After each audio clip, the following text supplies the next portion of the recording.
la Shekinah en ce lieu.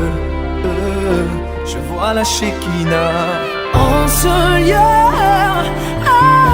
Je vois la Shekinah en ce lieu.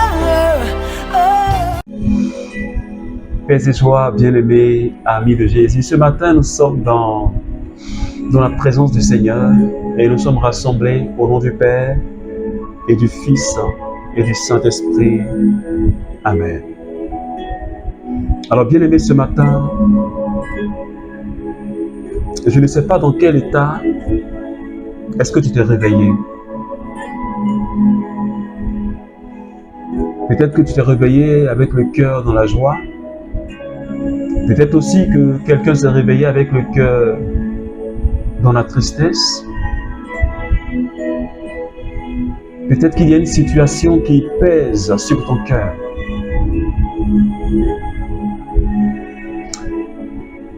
Mais ce matin, nous allons dire merci au Seigneur. Je voudrais ce matin que quelqu'un regarde à Jésus.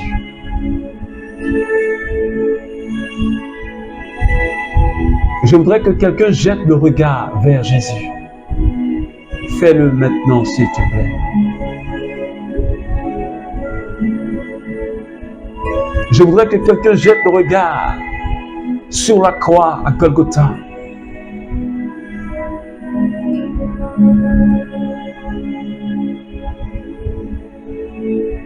Et que tu prennes conscience de l'amour que Jésus te manifeste. Et qu'il t'a manifesté ce jour-là à Golgotha sur la croix. Et que tu commences maintenant à dire merci Jésus pour cet amour ultime,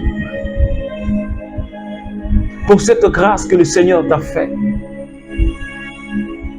pour sa bonté qui ce matin encore s'est renouvelée dans notre vie. Est-ce que tu peux dire merci au Seigneur avec moi? Papa, ce matin, je me réjouis d'être dans ta présence avec mes frères et sœurs du renouveau charismatique et toutes ces personnes qui prient avec moi.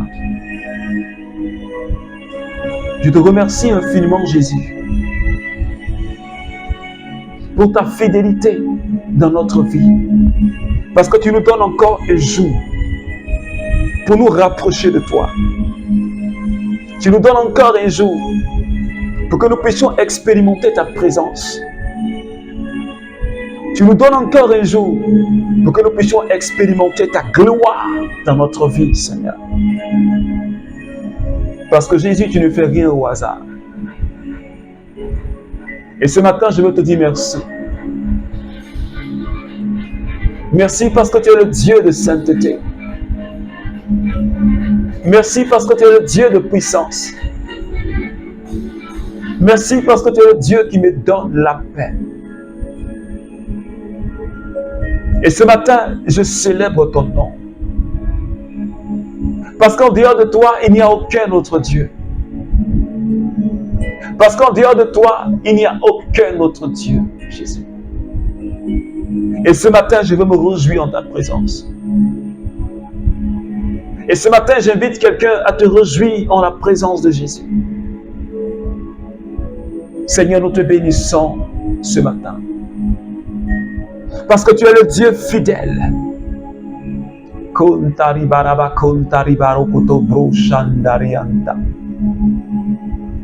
Rabebe kontari babraus ko rabashakata mabrai kiriosota. Remsai ki borobo shandari baraba proshkai kintorobosa. Re baraba konto shikata braus ko rimakai ki brosandarabaus. Shebaba babrai kirios konti kata mabraus sota.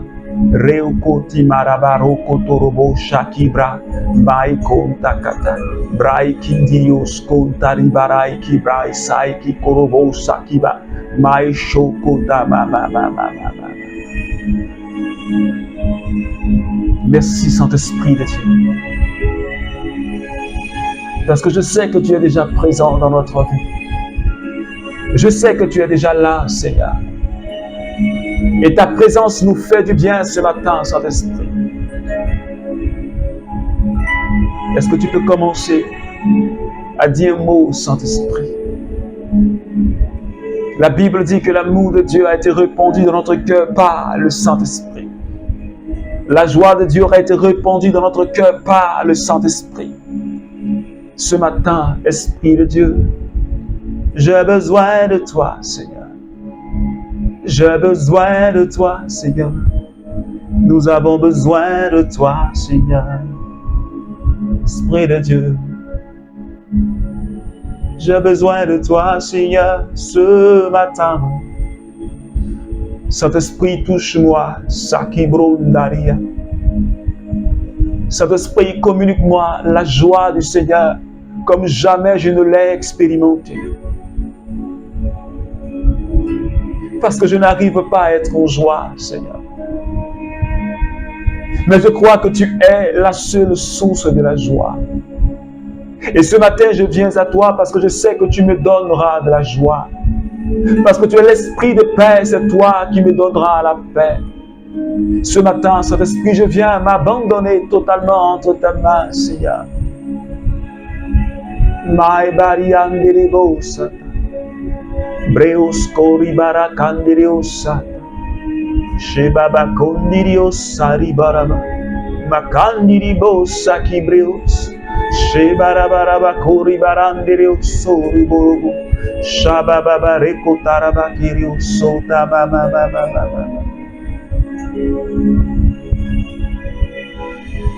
Merci Seigneur Esprit Saint ce matin. Merci de nous toucher par ta présence. Et merci de nous communiquer ta paix et ta joie ce matin. Saint-Esprit, je dépose mon cœur entre tes mains. Je dépose la vie de quelqu'un entre tes mains. Afin que tu communiques ta paix et ta joie au nom de Jésus. Merci Seigneur. Alors, bien-aimé, ce matin, ne te déconnecte pas. Reste avec nous jusqu'à la fin. Nous allons partager cette parole que le Seigneur nous donne en ce matin, tirée du psaume 94, le verset 19. Et le Seigneur nous dit, dans l'excès des soucis qui m'envahissent, tes consolations délectent mon âme. Oh, alléluia. Dans l'excès des soucis qui m'envahissent, tes consolations délectent mon âme, Seigneur. Alors, bien-aimés, nous sommes toujours conduits par ce thème de la semaine. Soyez toujours joyeux et priez sans cesse, tiré de 1 Thessaloniciens, chapitre 5, le verset 16. Et ce matin, le Seigneur dit, par la bouche de ce psalmiste, il dit, quand je suis envahi par les soucis, quand je suis envahi par l'angoisse, quand je suis envahi par les problèmes, Seigneur, tes consolations délectent mon âme. Est-ce que quelqu'un me suit ce matin?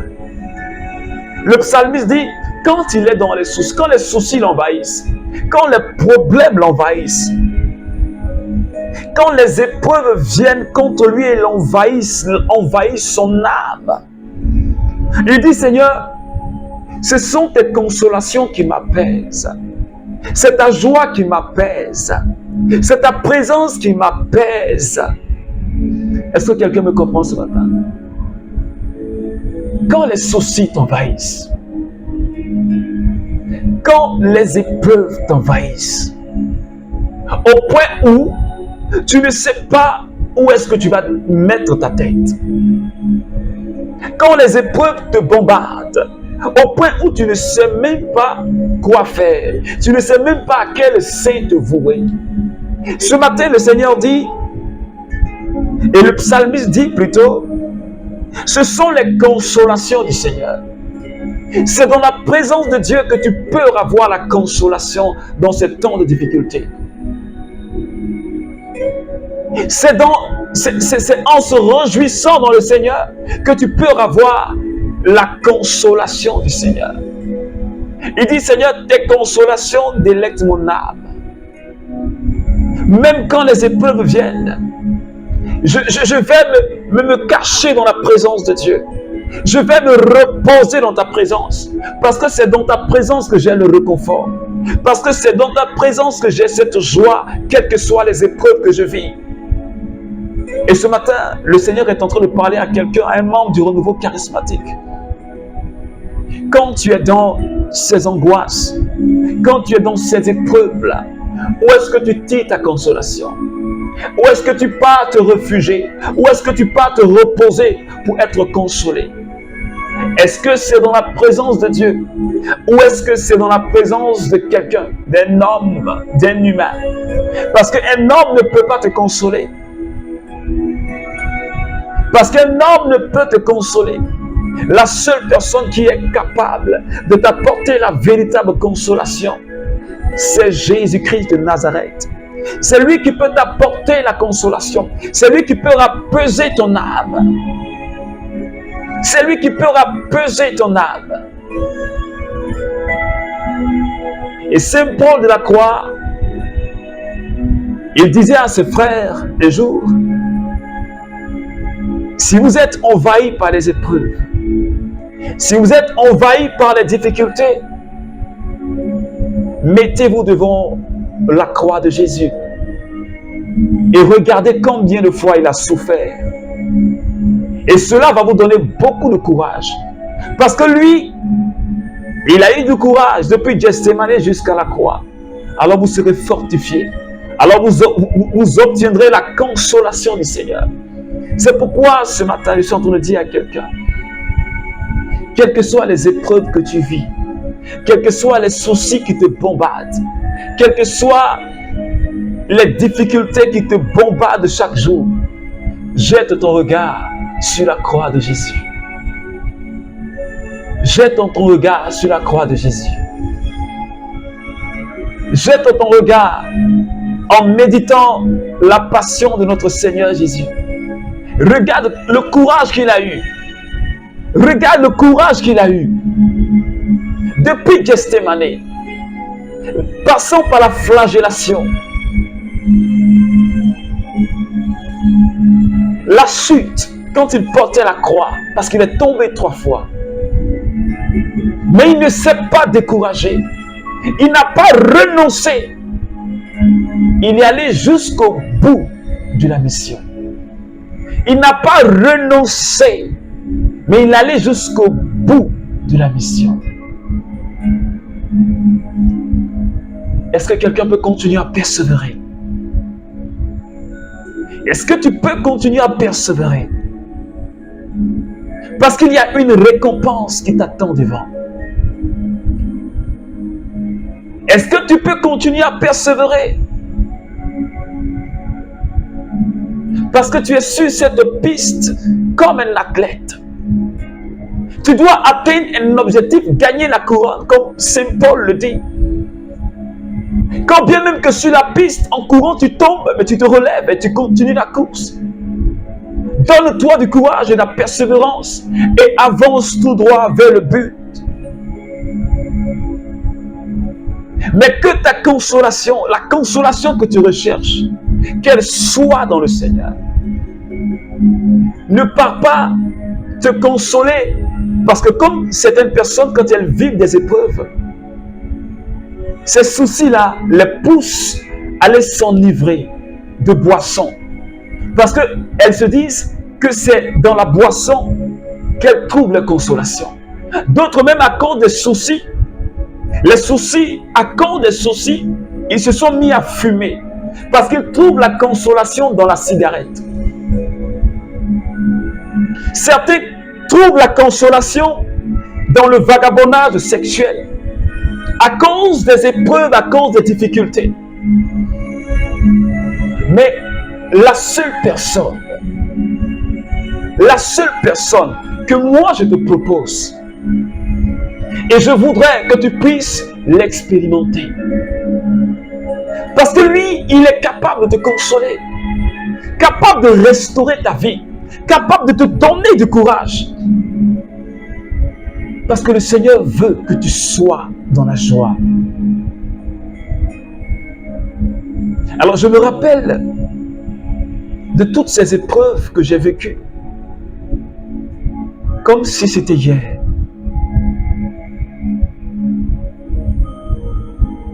Et toutes ces expériences que je vivais devant le tabernacle, devant le Saint-Sacrement.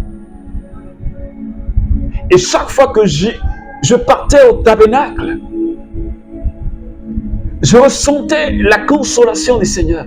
Je ressentais la main de Dieu qui, comme sur mon cœur, qui est en train de penser ses blessures, qui est en train de me consoler, qui est en train de me parler tout doucement pour me dire « Persévère, vas-y, je suis avec toi. » C'est pourquoi j'aimerais inviter quelqu'un qui traverse une épreuve. J'aimerais t'inviter à faire l'expérience de la consolation de Jésus au Saint-Sacrement et au tabernacle. Je parle à un membre du renouveau charismatique. Va tout simplement t'asseoir. Pas besoin de parler, mais reste dans le silence du Seigneur. Reste dans la présence du Seigneur. Regarde-le. Et là, il te fortifiera, il te donnera encore plus de force, il te donnera encore plus de joie. Et parfois, les gens me disaient, mais pourquoi tu es tant en joie? Une fois, je crois que j'ai déjà donné ce témoignage. Un frère est parti chez moi quand j'étais encore à Bobo. Quand il est rentré dans la maison, il était choqué de voir l'atmosphère de la maison. Et après, il me disait, mais frère, pourquoi je te vois tout le temps en joie? Tout le temps tu es souriant. Ma joie, l'état de mon cœur ne pouvait pas dépendre de la situation de la maison. Ma paix ne doit pas dépendre de la situation de la maison. Mais ma joie dépend du Seigneur. C'est pourquoi j'étais tout le temps en joie. J'étais souriant. Parce que je savais en qui j'avais posé ma foi. Et c'est celui-là qui me donnait la joie. Ce n'était pas de mon propre fait. Mais je regardais à l'avenir. Je regardais à cette expérience. Je regardais à l'avenir. Parce que je disais que dans l'avenir, il y avait encore des choses merveilleuses à vivre. Alors je demande à quelqu'un ce matin, appuie-toi sur la promesse de Dieu. La promesse de Dieu doit te donner de la joie. Et quand viennent les soucis, tu présentes à ces soucis-là, tu dis à ces soucis-là, voici la promesse de Dieu pour moi. Alors toi, souci, va loin de moi. Quand une difficulté vient, tu prends la promesse de Dieu. Tu dis, difficulté, voici ce que Dieu a dit. Alors toi, va loin de moi. Quand une épreuve arrive, tu dis à l'épreuve, voici la promesse de Dieu. Alors toi, épreuve, va loin de moi.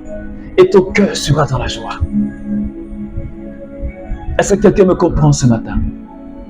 Je ne suis pas en train de dire qu'il n'aura pas des épreuves. Je ne suis pas en train de dire, de parler d'une vie chrétienne sans difficulté, sans épreuve. Non, je ne dis pas cela. Celui qui t'enseigne une vie chrétienne sans épreuve, sans difficulté, ne l'écoute pas, ne le suis pas. C'est parce que ce n'est pas l'évangile que Jésus a dit. Mais quand il y a des épreuves, on sait où on va poser la tête. On va poser la tête sur le cœur de Jésus. Et on trouve notre consolation, notre joie dans le Seigneur. Abraham a vécu pendant 25 ans. Il attendait la promesse de Dieu. Mais il n'était pas abattu. Sarah attendait la promesse de Dieu, mais elle n'était pas abattue. La Bible dit qu'Abraham a cru en la promesse. Et c'est la foi dans la promesse qui lui a encore donné plus de force de vivre. Est-ce que quelqu'un me suit? Un homme de joie Une femme de joie est une femme de foi. Un homme de joie est un homme de foi. Et quand tu as la foi, tu peux vivre longtemps. Mais si tu n'as pas la foi, ta joie ne peut pas être parfaite. Et quand tu n'es pas dans la joie, comme la Bible dit dans Proverbe chapitre 17, quand l'âme est abattue, ça dessèche les os. Et quand les os sont desséchés, ça crée des maladies. Et tu réduis ton espérance de vie. Est-ce que quelqu'un me suit ce matin? Alors ce matin, le Seigneur t'appelle à la joie. Va te réconforter en sa présence. Ne sors pas de sa présence, mais trouve la joie dans sa présence. Quand c'est chaud, entre dans la présence de Dieu. Si tu veux, va au tabernacle ou au Saint-Sacrement, rentre dans la présence de Dieu et parle à ton Dieu. Soyez joyeux et priez sans cesse. Alors prie le Seigneur avec moi ce matin. Seigneur, je bénis ton nom ce matin. Parce que tu es le Dieu en qui je trouve la consolation. Et ce matin, je dépose mon cœur entre tes mains. Je dépose mon cœur entre tes mains. Je dépose la vie de tous mes frères et sœurs du renouveau charismatique entre tes mains. Afin que nous soyons des femmes et des hommes de joie. La joie de vivre, la joie dans le Seigneur, la joie de parler de toi, la joie d'annoncer la bonne nouvelle, la joie de te rencontrer dans la prière. Oh Seigneur, donne-moi cette joie, donne-moi cet amour, Seigneur, ce matin. Que ton nom soit béni, que ton nom soit célébré. Béni sois-tu, Seigneur. Merci, Jésus. Alors, bien-aimés amis de Jésus, soyons toujours dans la joie du Seigneur. Que Dieu bénisse ta journée. Et ce matin, j'aimerais encore t'inviter. Ce soir, à partir de 21h30 GMT, nous aurons un temps de prière à l'espace Le Mont Carmel sur notre page Facebook, le Cénacle de Paul Lacroix. Alors, je t'invite à prier avec nous pour que nous puissions ensemble expérimenter l'amour de Dieu. Je voudrais encore t'inviter ce matin à un autre programme qui va commencer le jeudi 25 janvier jusqu'au 31 janvier. Et ce temps-là est dénommé le Dieu de l'impossible. Alors je t'invite, ce sera chaque soir du jeudi 25 jusqu'au 31 janvier, chaque soir à partir de 21h, nous aurons des thèmes, nous aurons des temps d'intercession, nous aurons des enseignants, des prédicateurs qui vont nous enseigner la parole de Dieu. Alors je t'invite déjà à te préparer à ce moment de prière. Alors que Dieu te bénisse au nom du Père et du Fils et du Saint-Esprit. Amen.